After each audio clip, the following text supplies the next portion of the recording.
और अभी जो मैं प्रेस वार्ता आप लोगों के बीच में कर रहा हूं, ये मैं जयपुर से राजस्थान के अंदर कर रहा हूं, जहां पे रूलिंग पार्टी देश के अंदर कोरोना की महामारी को दूर करने की जगह, हमारे देश के अंदर सत्तारूढ़ दल कोरोना की जगह, चाइना की जगह कांग्रेस की सरकारों को डिस्टेबलाइज करने में लगा हुआ है।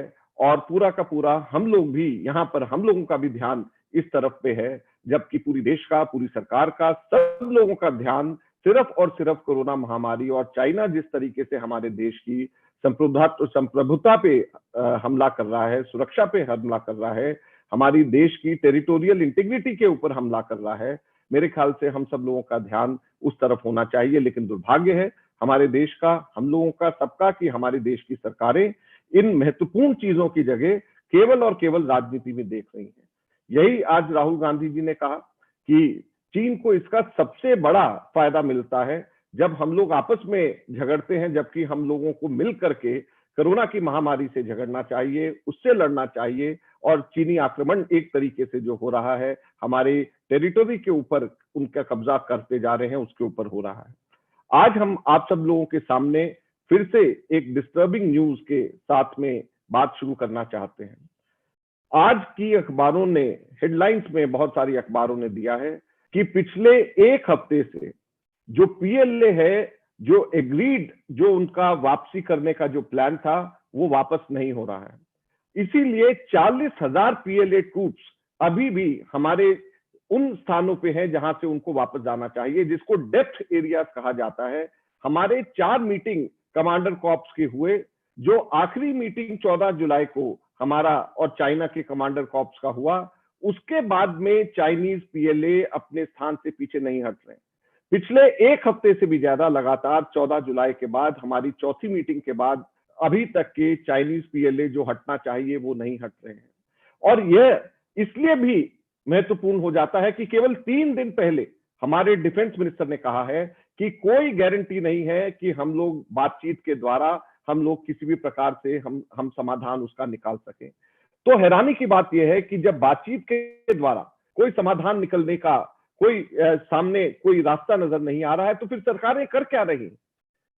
मई 2020 के बाद में कुछ चीजें हुई हैं। मैं वापस आपकी तरफ दिमाग आप सब लोगों का, पूरे देश का कांग्रेस पार्टी लेकर के जाना चाहती है।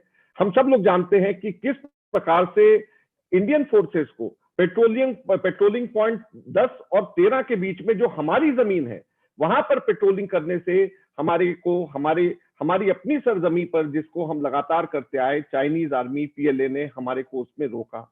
किस तरीके से डेप्सांग प्लेन्स में और दौलत बेग ओल्डी सेक्टर के अंदर किस तरीके से चाइनीज पीएलए लगातार वहां पर कंस्ट्रक्शन करती जा रही हैं, हम सब लोग उसको देख रहे हैं। लेकिन इसका कोई जवाब और इसकी कोई तैयारी किसी भी प्रकार से सरकार की तरफ से नजर नहीं आता है।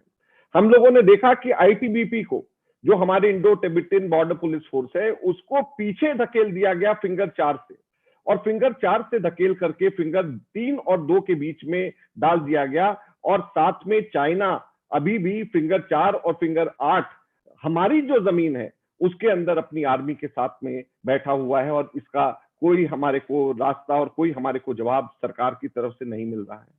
अभी एकदम से कुछ ही दिनों पहले चाइना ने एक सिविलियन एयर स्ट्रिप, जो कि नारी गुंसा एयर स्ट्रिप जिसको कहा जाता है, उसको उन्होंने मिलिट्री एयर स्ट्रिप के अंदर कन्वर्ट कर दिया गया, ताकि वो अपनी आर्मी की फास्ट मूवमेंट वहां से कर सकें। इसका कोई जवाब हमारी सरकार नहीं देती है।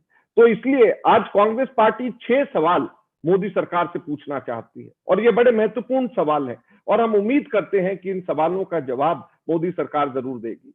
हमारे यहाँ पर सर्दियां आ रही हैं, और ये लद्दाख का वो इलाका है जहां पे सर्दियों का एकदम चरम सीमा के ऊपर पहुंच जाती है। हिमालय के अंदर, हिमालय की गोद में ये जगह है।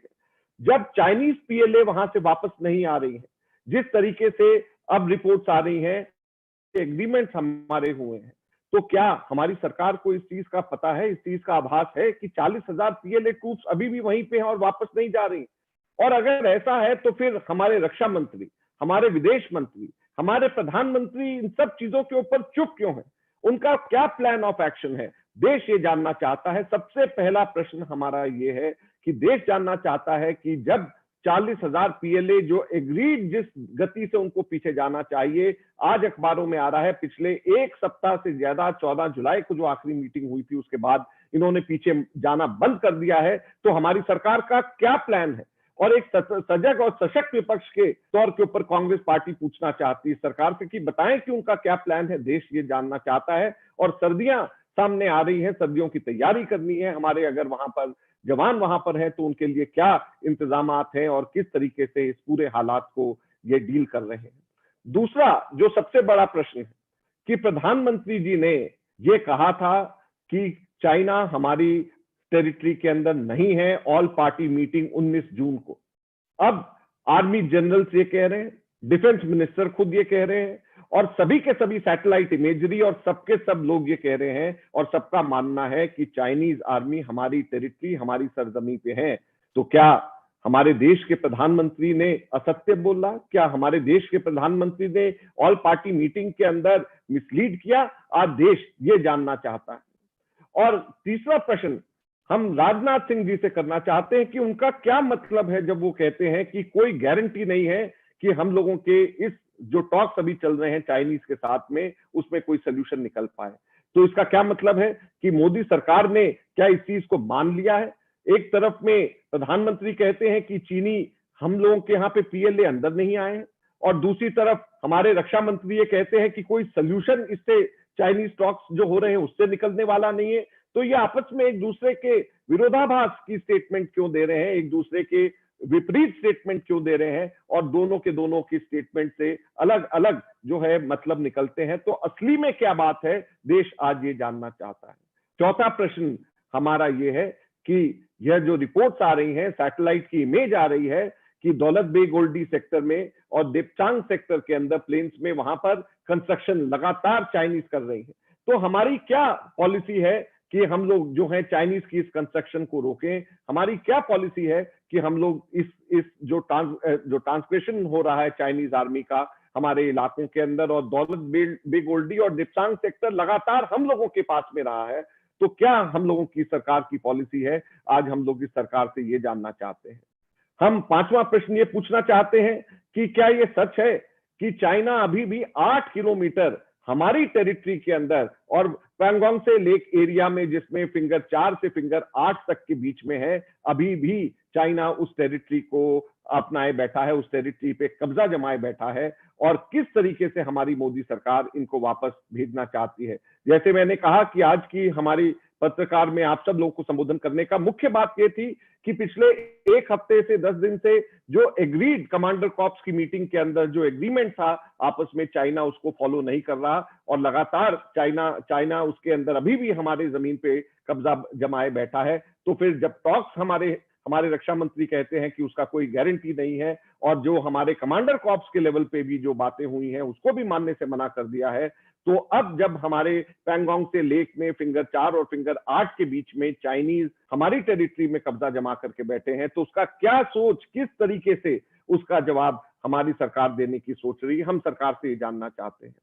और आखिरी में हमारा प्रश्न भी है, हमारी मांग भी है। हम लोग ये चाहते हैं कि जो 1 मई 2020 से पहले की यथास्थिति थी, वही यथास्थिति वापस लेकर के आई जाए, और 1 मई 2020 के बाद में चाइनीज पीएलए जितना आगे हमारी सरजमी पे वापस आई हैं, वो सबके सब वापस जाना चाहिए। प्रधानमंत्री ऑल पार्टी मीटिंग में क्या कहते हैं क्या नहीं कहते हम उसमें नहीं भी जाते, लेकिन हम सिर्फ ये चाहते हैं कि 1 मई 2020 में जो उस वक्त हम लोगों की यथास्थिति थी, भारत के फौजों की जो स्थिति थी, जो हम पेट्रोलिंग के ऊपर हमारी रोक नहीं लगाई जा रही थी, जो हमारे दौलत बेग जो सेक्टर के अंदर, जो हमारे देपसांग वैली के अंदर जिस तरीके से वहां पर चाइनीज की कंस्ट्रक्शन नहीं हुई थी, वो पूरी की पूरी यथास्थिति वैसे की वैसी होनी चाहिए। ये हम लोगों का कहना है, ये हमारी कांग्रेस पार्टी की ये मांग है, और हम उम्मीद करते हैं कि इन बातों के ऊपर केंद्र सरकार देश के हित में और पूरी की पूरे देश को के सामने ट्रांसपेरेंटली जो है अपनी बात को रखेगी, ताकि देश के अंदर किसी भी प्रकार से कंफ्यूजन ना हो। यही मैं बात आप लोगों के सामने कहना चाहता हूं, और आप लोग कोई प्रश्न अगर इस पे पूछना चाहें तो बेशक आप लोग पूछ सकते हैं। Thank you sir. मैं पहले रिक्वेस्ट करूंगा सुओ मोटो से संबंधित जो सवाल हो आपका पूछना चाहें, एक एक करके इंगित करें। राकेश कपूर जी पूछे। हाँ माकन साहब, मेरा सवाल ये है कि जो चीन की जो हालत है, जो आप बता रहे हैं 40,000 सैनिक हमारे क्षेत्र में हैं, इसका मतलब और सरकार की उदासीनता से क्या ये मतलब समझा जाए कि जो चीन LAC बदलना चाहता है उसमें वो किसी हद तक सफल हो रहा है? देखिए, इसको अगर हम इस तरीके से देखें कि 12 जून 2020 को ऑल पार्टी मीटिंग में प्रधानमंत्री ये कह रहे हैं कि चाइनीज PLA हमारी किसी भी जमीन पे नहीं है। इसका मतलब एक तरीके से क्या प्रधानमंत्री ये कह रहे हैं कि जहां तक वो आ गए हैं वो उनकी जमीन है?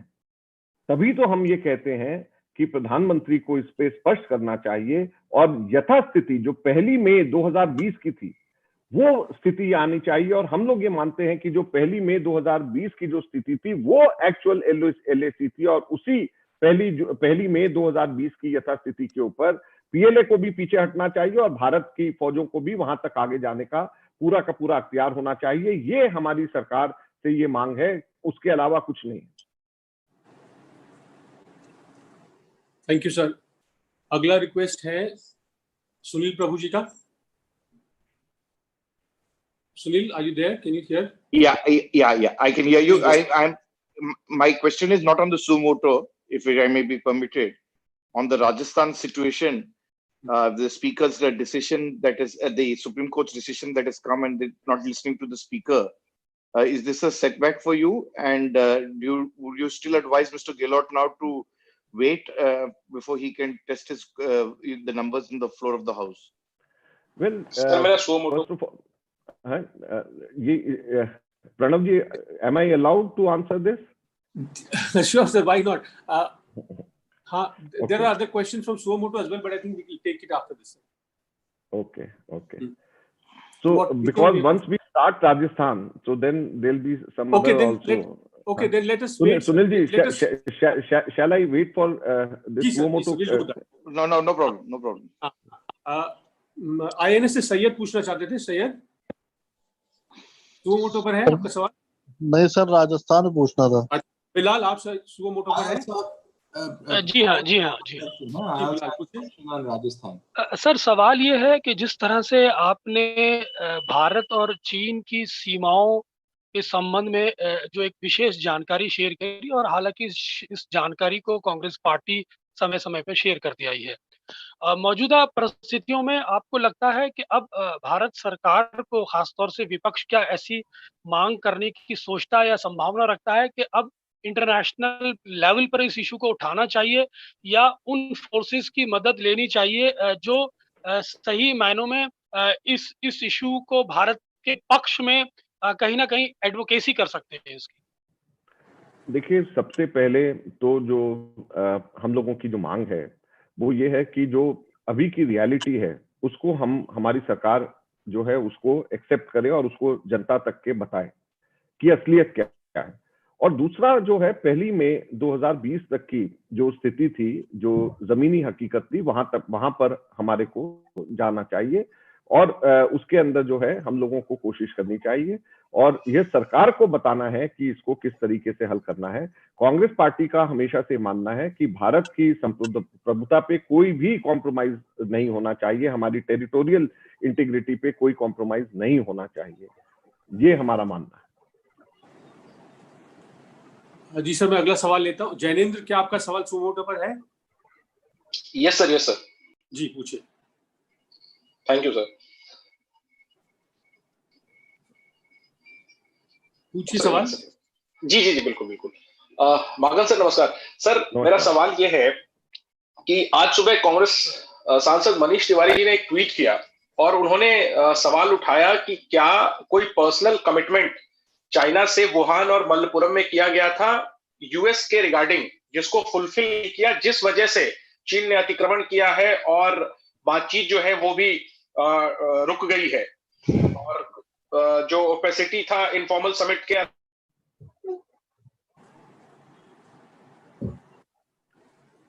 देखिए, मैंने अभी मनीष जी ने जो बोला है मैंने अभी देखा नहीं है, तो जब तक उसको हम लोग देख ना लें और पार्टी के अंदर क्या हम लोगों के व्यूज हैं उसको उस टाइम पे फिर हम लोग बता पाएंगे। ठीक है, थैंक यू। म्यूट कर ले माइक जिसका भी है। जी सर, मैं अगले सवाल पर चलता हूँ। रमन जी है न्यूज़ 24 से। रमन जी, सुमो मोटो पर सवाल आपका। जी बिल्कुल, सो मोटो पे ही है जी। माकन साहब, क्या आपको कभी इस बात की जानकारी या याद है इस ऐसे संगीन मुद्दे पे सरकार की तरफ से जो बयान दिया जाता है या जो बातें कही जाती है वो सही नहीं होती है? क्योंकि हमने देखा कि कई बार इस तरह की बात सामने आई कि प्रधानमंत्री या सरकार की तरफ से कहा गया कि चीन की सेना हमारे सीमा में स्थित नहीं है। फिर अचानक ये खबर आई कि एनएसए और चीन के विदेश मंत्री के बीच बातचीत हुई और चीन की सेना लगातार पीछे हटने लगी। फिर आज ये अखबारों में भी खबर आई और कई जगह पे टीवी चैनल पे भी चलनी शुरू हुई कि अभी भी 40,000 के आसपास चीन के जवान हमारी सीमा के अंदर तैनात हैं या उसके आसपास तैनात है। क्या आपको लगता है कि ऐसी कोई व्यवस्था होनी चाहिए कि जो सच्चाई है उस सच्चाई को सरकार जनता के सामने बताए? देखिए रमन जी, आपने बड़ा अच्छा प्रश्न पूछा है। और अगर जो है इसको डेट वाइज अगर क्रोनोलॉजिकली इसको देखें तो 12 जून को प्रधानमंत्री कहते हैं कि चीन की सेना हमारे सरजमीन में, हमारे साइड पे, देश की साइड पे आई नहीं। और 5 जुलाई को उसके लगभग 2-3 हफ्ते के अंदर अंदर ही जो नेशनल सिक्योरिटी एडवाइजर हैं वो चाइनीज फॉरेन मिनिस्टर से बात करते हैं और कहते हैं कि हमने एग्री कर लिया और चीन जो है हमारे इलाके से अब पीछे जानी शुरू हो जाएगी। और सबके सब पूरे देश के अंदर लोग ताली बजाते हैं और तारीफ करते हैं कि एनएसए आ गए, अब जो है वो पीछे जाना शुरू हो गए। फिर उसके बाद में वही जो है प्रधानमंत्री के रक्षा मंत्री, वही प्रधानमंत्री जिन्होंने कहा है कि चीन हमारे सरजमी पे नहीं आई है और हमारे इलाके में नहीं आई है, उन्हीं के रक्षा मंत्री ये कहते हैं कि टॉक्स से, कोई भी बातचीत से कोई भी रास्ता निकले इसकी कोई गारंटी नहीं है। तो ये जो फ्लिप फ्लॉप है, प्रधानमंत्री एक तरफ जो है ऑल पार्टी मीटिंग में कुछ कहते हैं, उसके बाद में जो एनएसए है कुछ और उसको कहते हैं, और फिर उसके बाद में रक्षा मंत्री कुछ और कहते हैं। और अब जब ये आता है कि जमीन से जो नीचे से जो रिपोर्ट्स आ रही हैं वो ये आ रही है कि 14 जुलाई को जो आखिरी जो चौथा कमांडर कॉर्प्स की मीटिंग हुई थी और उसके बाद में जो जैसे पीछे वापस जाना चाहिए था, पीएलए वापस पीछे नहीं जा रही है, 40,000 वहां पे। तो ये बात सही है कि जो असलियत है वो हमें कहां से पता चलती है? हमें असलियत सैटेलाइट मैप से पता चल रही है, हमें असलियत मीडिया से पता चल रही है, हमें असलियत जो आईटीबीपी या जो हमारे फौज के जवान हैं वहां से हमारे को कुछ लोग जो है बताते हैं, वहां से असलियत पता चल रही है। तो ये जो सरकार को जो असलियत बतानी चाहिए, जब सरकार असलियत नहीं बताएगी तो इस तरीके की चीजें होती हैं और ये देश के लिए ज्यादा नुकसानदायक है। क्योंकि असली बात क्या है, कितने हद तक के, क्या वो 8 किलोमीटर हमारे देश में आ गई है या 10 किलोमीटर आ गई है या 6 किलोमीटर चाइनीज सेना आई है, क्या फिंगर 4 तक की आई है या फिंगर 3 तक आई है या फिंगर 8 तक आई है? ये सबकी सब चीजें हमें सैटेलाइट इमेज से, हमारे को नीचे लेवल के सोर्सेज से, मीडिया की रिपोर्ट से हमें पता चल रहा है। तो सरकार क्यों नहीं इस चीज को पुख्ता बात बोलती है? और जब सरकार अलग अलग बातें बोलती है तो सरकार की खुद की क्रेडिबिलिटी खराब होती है। और ये देश में ऐसे समय में जब चाइनीज जो है हमारी जमीन को कब्जा करने के लिए एक तरीके से कोशिश कर रहा है, तो ऐसे समय में इससे ज्यादा खतरनाक बात नहीं हो सकती, इससे ज्यादा नुकसानदायक बात हमारे देश के लिए नहीं हो सकती। तो आपका बिल्कुल सही प्रश्न है। इसका मैकेनिज्म तभी होना चाहिए कि जिसमें सरकार खुद आगे बढ़ करके लोगों को बताए कि असलियत क्या है। और सरकार अगर असलियत नहीं बताएगी और छन छन की बातें जब बाहर आएंगी तो उससे फायदा होने की जगह नुकसान होने के चांसेस ज्यादा है। धन्यवाद सर। अगले एक प्रश्न हमारे मित्र यूएनआई से अग्रज प्रताप जी, क्या सुमो मोटो पर है आपका सवाल? जी हाँ सर, सुमो मोटो पे ही है जी। मेरा सवाल ये है sir, on one hand the apps, the social media apps of China are asked to be boycotted. Armed forces are being asked to keep away or use the apps in a controlled manner. And on one hand, people, the PLA army personnel are still present in our territory.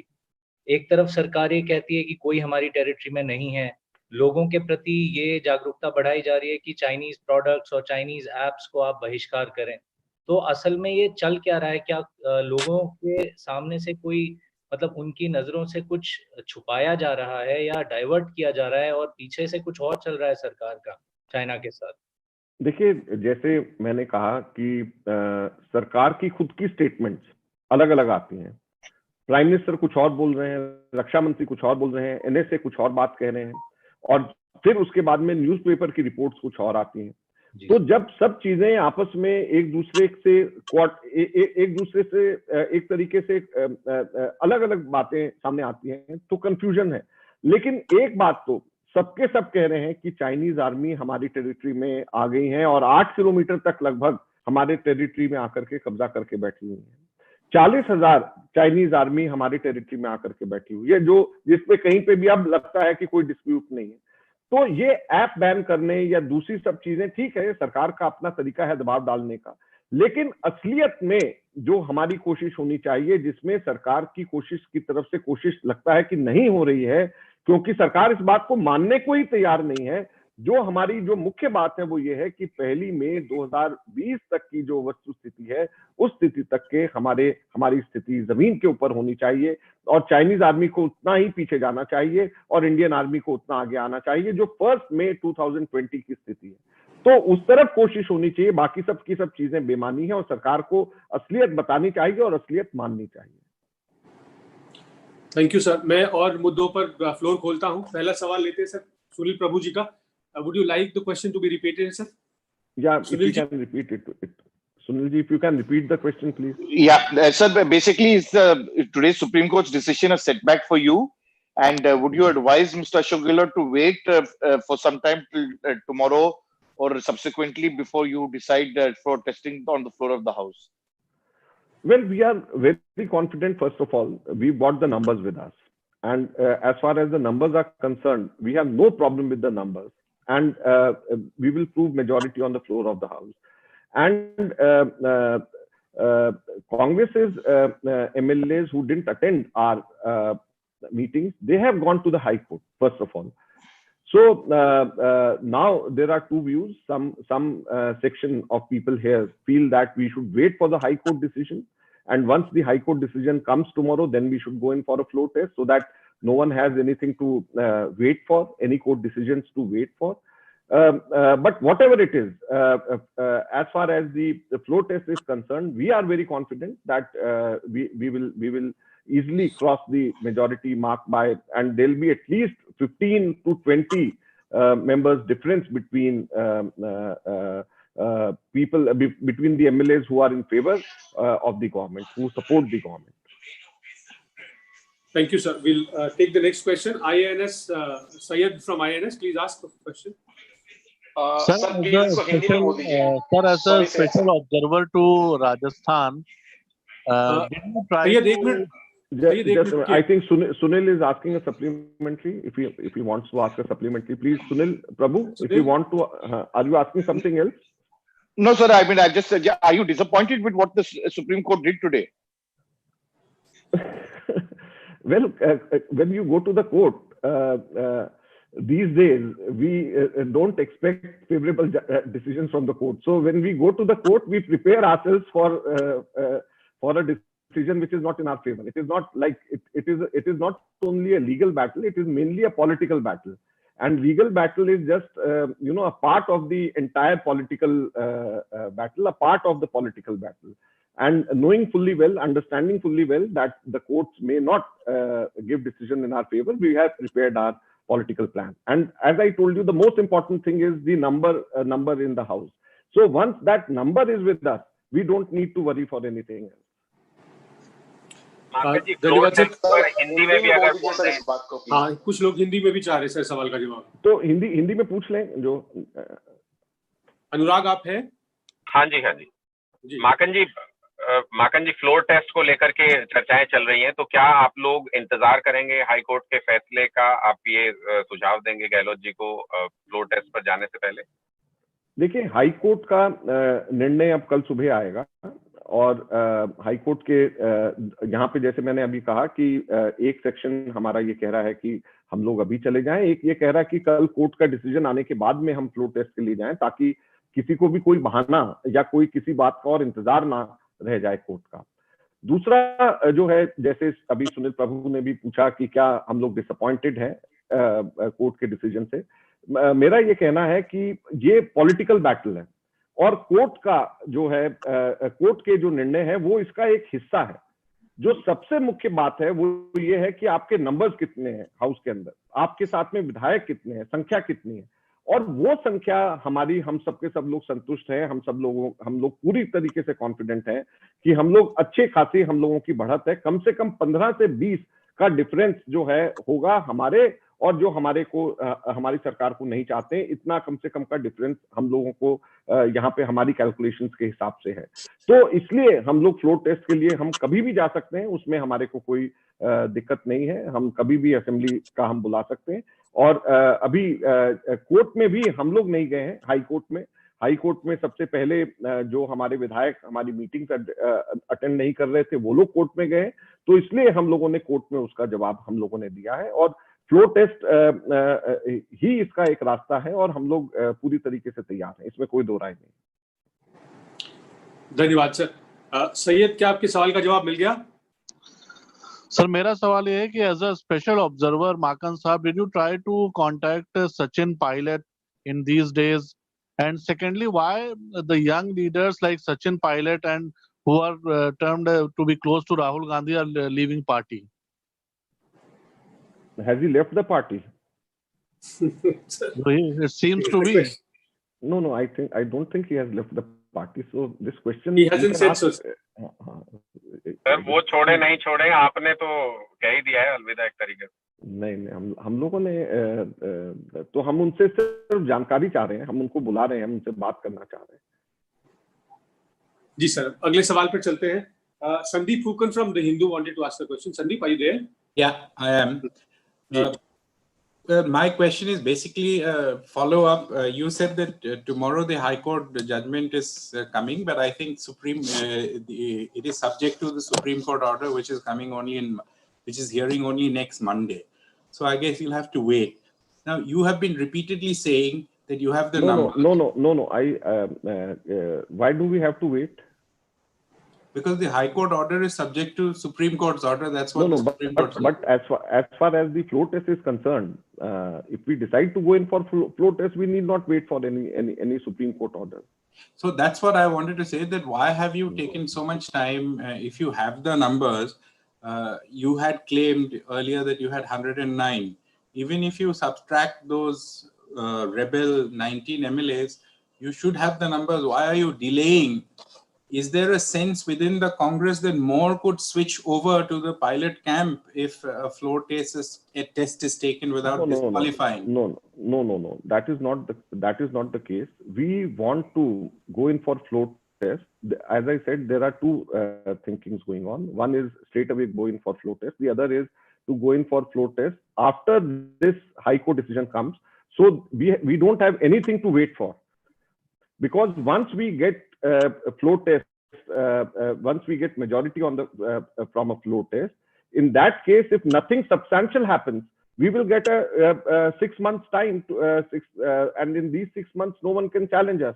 And once the court it is pending in the High Court, then even if we clear the floor test, then once the High Court decision comes subsequently, then people may say that now with the High Court decision afresh, go in for a floor test again. So we don't want any such hindrances. We want to go in for floor test without waiting for any High Court decision. So once this is one of the views. I'm not saying that we'll subscribe to this. I'm just saying that this is the other set of view. One view is don't wait for High Court decision, straight away go. The other set of people who do not agree with this, they are saying that wait for the High Court decision because you got the majority. There is no hurry. The BJP is not asking for no confidence. Even the rebel MLAs also, they are not asking for no confidence motion. So what is the hurry? So you wait for the High Court decision. The majority is in our favor. So once the High Court decision comes, then go in for the floor test. This is other set of people, people who are saying. So we have to take a decision. We'll take soon. माकन जी, एक सवाल मेरा है। उमाशंकर जी NDTV से। अरे मेरा connection कुछ गड़बड़ हो गया था तो मैं सुन नहीं पा रहा था। वैसे जैसे आपका राजस्थान में कनेक्शन गड़बड़ चल रहा है वैसे थोड़ा मेरा इंटरनेट गड़बड़। मैं ये पूछना चाह रहा हूँ कि एक खेमा मतलब सचिन पायलट खेमा, वो बार बार जोर देकर ये कह रहा है कि हम कांग्रेस पार्टी हैं, कांग्रेस पार्टी हैं, कांग्रेस पार्टी। कांग्रेस पार्टी ये कह रही है कि आप हमारे नहीं हैं, हमारे नहीं हैं। होता उल्टा है। ऐसा नहीं है, ऐसा नहीं है। मैं आपको रोक रहा हूँ क्योंकि ये बात नहीं है। हाँ, मैं इसी हमने पे कभी नहीं कहा, सुन लीजिए, एक मिनट सुन लीजिए। हमने कभी नहीं कहा कि आप कांग्रेस नहीं है। मैं खुद यहाँ पर पिछले आज 12वां दिन है और मैं यहाँ पर आकर के बैठा हूँ। मेरा कोई किसी ग्रुप से कोई लेना देना नहीं है। और अगर मान लीजिए मेरा कुछ होगा भी सिंपैथी तो यंग लीडरशिप के साथ में होगा, क्योंकि मैं खुद अपने आप को उसका हिस्सा समझता हूँ। तो जब मैं यहाँ पर बैठ करके, रणदीप सुरजेवाला जी यहाँ पर बैठ करके, केसी वेणुगोपाल जी यहाँ पर बैठ करके, जो हम सबके सब लोग, इन यंग लोगों का जो हम सबके सब लोग एक हिस्सा हैं, हम कह रहे हैं कि आप आइए, हम बात सुनेंगे। अपने एमएलए सबके सब आप आइए, विधायक दल की मीटिंग अटेंड करिए, हम लोग बात सुनेंगे और हम देखेंगे कि किस तरीके से कोई भी इनजस्टिस ना हो किसी भी तरीके से। तो उसके बाद में कोई ये कहे कि भी जो है नहीं कांग्रेस नहीं है, ऐसा तो नहीं है। हमने तो कभी भी नहीं कहा कि कांग्रेस नहीं है। लेकिन माकन जी जो कोर्ट में दलील दी जा रही है और जिस तरह से स्पीकर ने नोटिस दिया है, अयोग्यता की जिस तरह से बात सामने आ रही है, इसका तो मतलब यही हुआ ना कि आप अपने अंग को काट के अलग करना चाह रहे हैं। मैं इस आलोक में यह सवाल पूछ रहा था। आप जो मेरे से सवाल पूछ रहे हैं, तो कोर्ट के अंदर जो बातें रखी गई हैं कि कांग्रेस पार्टी के इलेक्टेड एमएलए क्या अपने ही मुख्यमंत्री का फ्लोर टेस्ट मांगते हैं? आप मुझे बताइए कि क्या कांग्रेस पार्टी का एमएलए जब अपने मुख्यमंत्री का फ्लोर टेस्ट मांगेगा तो क्या वो कांग्रेस पार्टी का सदस्य है? अपने विधायक दल के अंदर आप जो है ये नहीं कह रहे कि मेजॉरिटी किसकी है उसको देखा जाए। आप विधानसभा के फ्लोर पे फ्लोर टेस्ट की मांग कर रहे हैं, तो आप ऑपोजिशन के हैं या कांग्रेस पार्टी के हैं?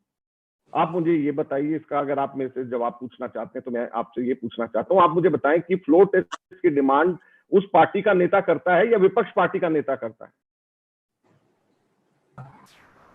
क्या सचिन पायलट खेमे की तरफ से फ्लोर टेस्ट की मांग की गई है? बिल्कुल, यही तो हम आप पढ़ ही नहीं रहे कि भी हमारी दलील क्या है। हमारी दलील ही यही है कि फ्लोर टेस्ट की मांग करी गई है, खबरों में भी आया है। और हम किस लिए कह रहे हैं?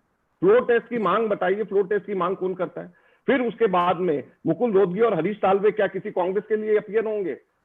क्यों हरियाणा की पुलिस इनको सपोर्ट कर रही है? वॉइस सैंपल नहीं लेने दी जा रही है। गजेंद्र सिंह शेखावत कौन है वो गजेंद्र सिंह जिनका नाम आ रहा है इसके अंदर? क्यों नहीं वो अपना वॉइस सैंपल देते हैं? क्या संबंध है गजेंद्र सिंह के भंवरलाल शर्मा जी के साथ में, जो विधायक इनके साथ में गए? क्यों नहीं ये एसओपी को अपनी वॉइस सैंपल देते हैं? क्यों नहीं ये लोग कहते हैं अब जो है बीजेपी के, पहले जो है खट्टर की पुलिस, अब अमित शाह की पुलिस इनकी रक्षा कर रही है। इस चीज का क्या जवाब है कि ईडी, हमारे केंद्र सरकार की ईडी हमारे अशोक गहलोत जी के बड़े भाई और उसके बाद उनके बेटे के पीछे पड़ गई है? तो क्या ये समर्थन नहीं है बीजेपी का खुला खुला? और क्या समर्थन होता है बताइए आप मेरे को। कभी आपने सुना है कि कांग्रेस अध्यक्ष खुद डिसिडेंट हो जाए? कांग्रेस अध्यक्ष को अगर कोई बात कहनी चाहिए थी तो उनको खुद पीसीसी के अंदर मीटिंग बुला करके, अपनी पीसीसी के अंदर अपने लोगों को और सबको बुला करके उसकी मीटिंग करते, तो कौन उस चीज को रोक सकता था? Thank you sir. अगली सवाल पर जाते हैं। अनुराग ढांडा जी वेट करें अपने सवाल को लेकर के। अनुराग प्लीज कम इन। माकन जी, मैं ये पूछना चाह रहा था कि आपके नेता है कुलदीप बिश्नोई, आज उन्होंने कहा कि वो राहुल गांधी और प्रियंका गांधी को अपना नेता मानते हैं और इसलिए 3-4 साल से पार्टी में उनको बहुत नुकसान हो रहा है। तो इसका क्या मतलब है सर कि राहुल गांधी और प्रियंका गांधी के चहेते नेताओं को साइड कर रही है पार्टी? ऐसा कुछ नहीं है। आप अगर एक एक नेता के बारे में इस तरीके से पूछेंगे तो मुझे जानकारी नहीं है कि उन्होंने क्या कहा है और क्यों कहा है। और एक बार मैं देखूंगा तो फिर उस टाइम पे देखेंगे। जहां तक के साइड करने की बात है, हम लोग पार्टी के अंदर विचारधारा के साथ में जुड़े हुए हैं। मैं खुद जो है मेरे पास कोई पोस्ट नहीं है और जो है दिल्ली की पॉलिटिक्स में मेरे भी अपने वैचारिक मतभेद रहे हैं, लेकिन मैं पार्टी की विचारधारा से जुड़ा हूं। और हम सबके सब लोग जो भी कांग्रेस के अंदर हैं, हम सब लोग पार्टी की विचारधारा से जुड़े हुए, इसलिए कांग्रेस के अंदर है। इसलिए नहीं है कि हमें कोई पद मिल जाए तो हम कांग्रेस में, कोई पद नहीं मिले तो हमारे को साइड कर दिया जाए तो हम अलग हो जाए।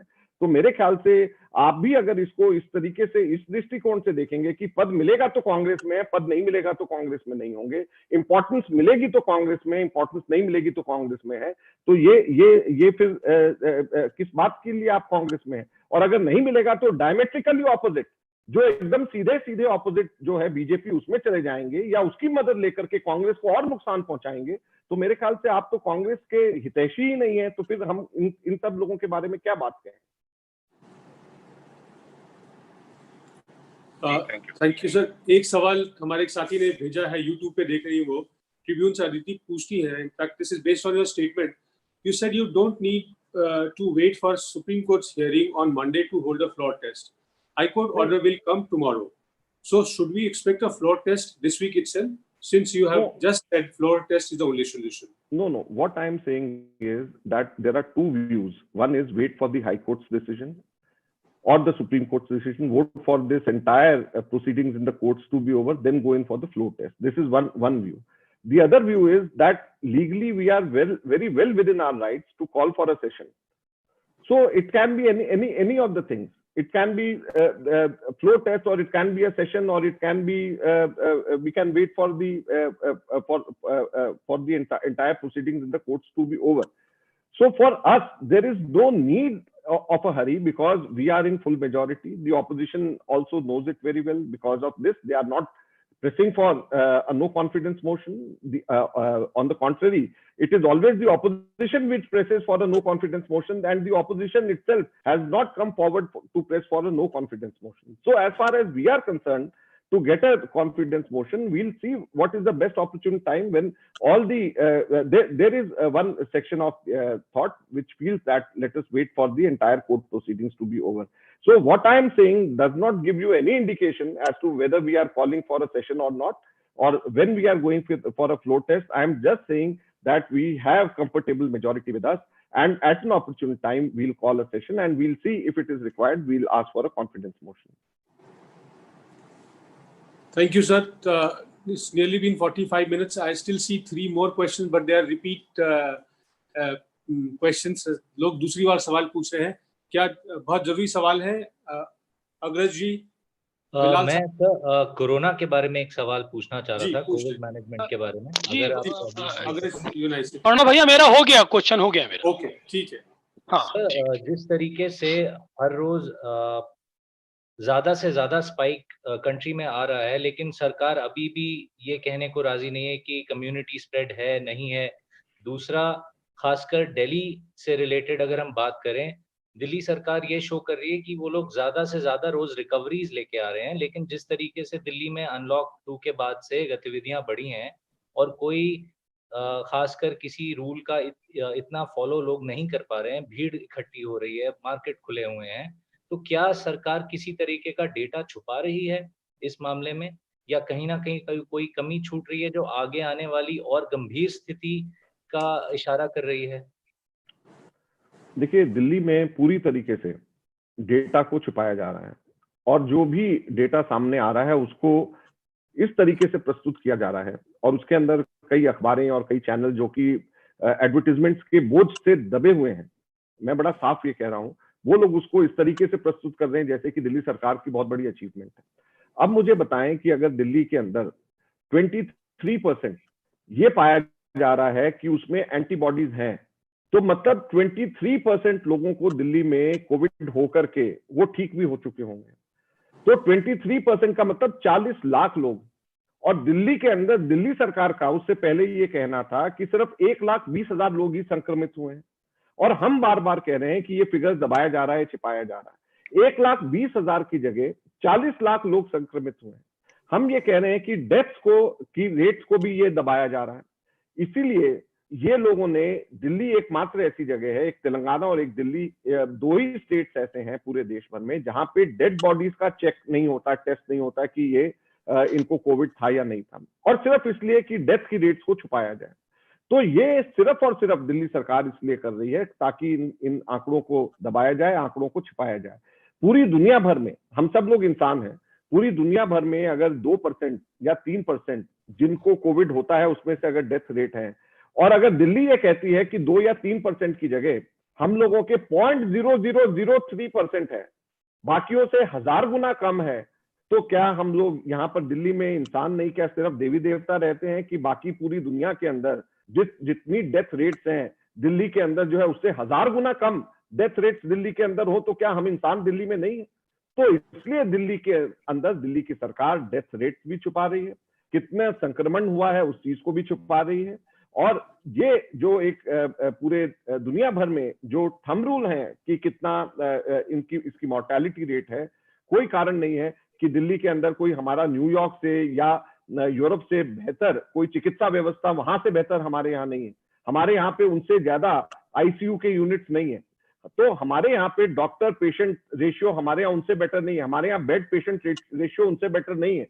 तो हमारे यहाँ पे मॉर्टेलिटी रेट अगर हम ये मानने लग जाएं कि कम है उनसे, क्योंकि मोहल्ला क्लिनिक खुल गए थे और मोहल्ला क्लिनिक जो कि अब बंद है खुलने के बाद में, तो इस चीज को कोई मानने वाला नहीं है। ये सरकार जो कह रही है, और जितना ये डेटा छिपाएंगे आगे आने वाले समय में उतना जो है इनको दिक्कत का और दिल्ली की जनता को दिक्कत का सामना करना पड़ेगा। राकेश कपूर जी, आखिरी सवाल, अनम्यूट कर लें अपने आप को।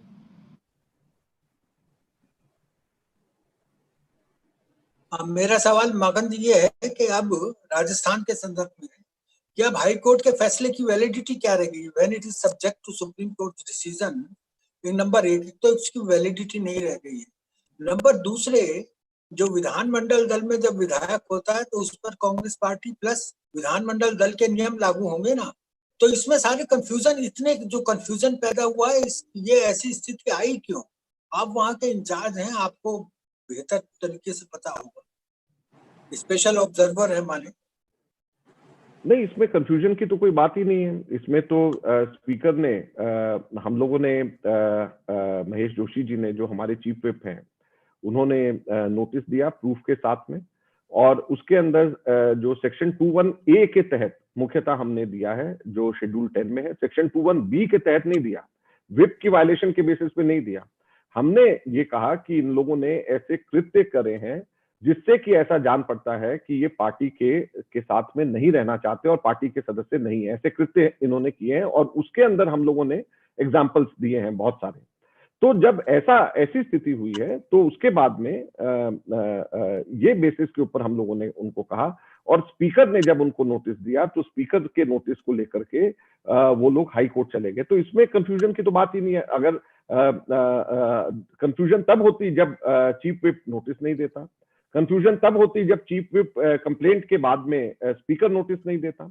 तो जब चीफ विप ने अपना काम बखूबी समय से निभाया और उसके बाद स्पीकर ने भी नोटिस अपना समय पे दिया, और आज तक के इतिहास में कभी भी ऐसा नहीं हुआ कि स्पीकर के नोटिस को स्टे किया गया। अभी तक हालांकि स्टे नहीं हुआ है, अभी कोर्ट ने डिसीजन देना है, अभी कोर्ट का डिसीजन नहीं आया है कि स्टे है या नहीं। कोर्ट ने सिर्फ ये कहा है कि हम अपना डिसीजन कल देंगे, लेकिन आज तक के इतिहास में कभी भी किसी भी कोर्ट ने स्पीकर के डिसीजन को स्टे नहीं किया। Thank you sir. Thank you. मैं अपने मित्रों को बताऊं कि इंग्लिश का प्रेस रिलीज तैयार है, 2 मिनट में आपके पास पहुंच जाएगा, और हिंदी का ट्रांसक्राइब करके हम जल्द से जल्द आप तक पहुंचाएंगे। और उम्मीद करते हैं कि देश की सुरक्षा और अखंडता से जुड़े इस मुद्दे को आप जरूरत से ज्यादा अहमियत देंगे और प्रमुखता से छापेंगे। आप सबका बहुत बहुत धन्यवाद। सर, आपका भी बहुत बहुत धन्यवाद।